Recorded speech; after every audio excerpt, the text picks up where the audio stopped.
Hari ini Bu Jessica sepertinya masih ada kesibukan, jadi memang diwakilkan ke saya dulu, tetapi dalam waktu dekat juga kami akan rilis. Karena Bu Jessica pun juga memang memohon atensi, memohon perlindungan hukum kepada Bapak Kapolri.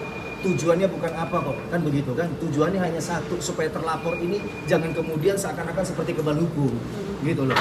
Kita ini negara hukum, dan dia sudah melapor di kepolisian, wajar dong dia minta kepastian hukum dong. Kalau nggak begitu kan ngapain dia harus lapor, kan gitu kan? Sebagaimana ini adalah hak warga negara dan ini panggilan pidana, kan begitu. Makanya kita tuh secara materi hukum kita selalu lengkapi. Kita ikut proses prosedur hukum sesuai yang ada.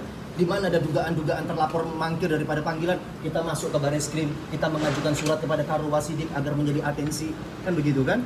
Ini kembali lagi hak hukum warga negara di sini. Tapi dugaan sementara apa Bang mangkir ini? Dugaan sementara. Kalau dugaan sementara ya kami pun belum berani berasumsi ya Pak ya. Karena pun juga ketika kami menanyakan kepada penyidik ketika koordinasi juga belum ada informasi bagaimana, kan begitu.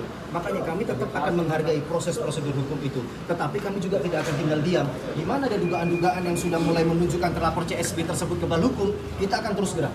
Udah ada kabar belum Bang? Mungkin panggilan ketiganya, kan panggilan kedua udah. Ya. Kan penjemputan paksa berarti kan? Itu Harusnya begitu. Nah itu yang kami belum tahu, belum mendapatkan kabar. Di sini maka kenapa klien kami Bu Jessica Iskandar juga mohon perlindungan hukum. Kalau dia tidak meminta perlindungan hukum ini kan tidak akan menjadi atensi, kan begitu kan? Ini kan hak warga negara. Setiap orang yang merasa ada memang hak yang harus diperjuangkan, dia mau bersuara demi keadilan bagi dirinya sendiri, itu hal yang wajar dong, kan begitu. Iya kan? Dua panggilan itu panggilannya di Polda Metro Jaya, Pak, kumulasi dari semuanya Bang. Polda Metro Jaya sudah kita konfirmasi kepada penyidik yang menangani perkara kita sudah 2 panggilan. Polda Bali yang waktu kita rilis waktu bersama Bapak Kabid Humas Polda Bali yang lalu ya kan sudah menyatakan juga sudah 2 panggilan juga sebagaimana sudah dimuat di media juga.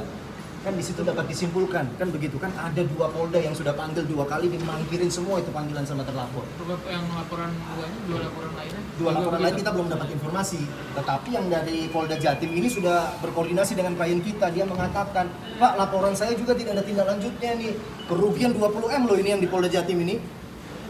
Kan begitu kan? Ini kalau di total berapa ini? Kan gitu. Hampir 50M.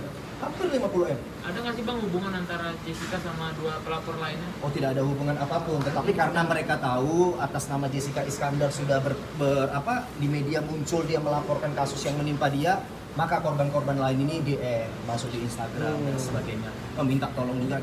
Saya pun memberikan saran kalau cuma hanya teks saja tidak dapat membuktikan bahwa dia telah melapor, nggak usah digubris. Nah ini yang kita gubris sekarang mereka benar-benar sudah lapor. Ada kesamaan motif Bang di balik itu? Nah itu yang bukan kewenangan kita ya, tetapi di sini yang bisa kita lihat laporan polisinya sama, dugaan 378 dan atau 372. Dan ada juga sama korbannya kan di situ kan berkaitan dengan mobil juga, sebagaimana dengan klien kita sama gitu loh.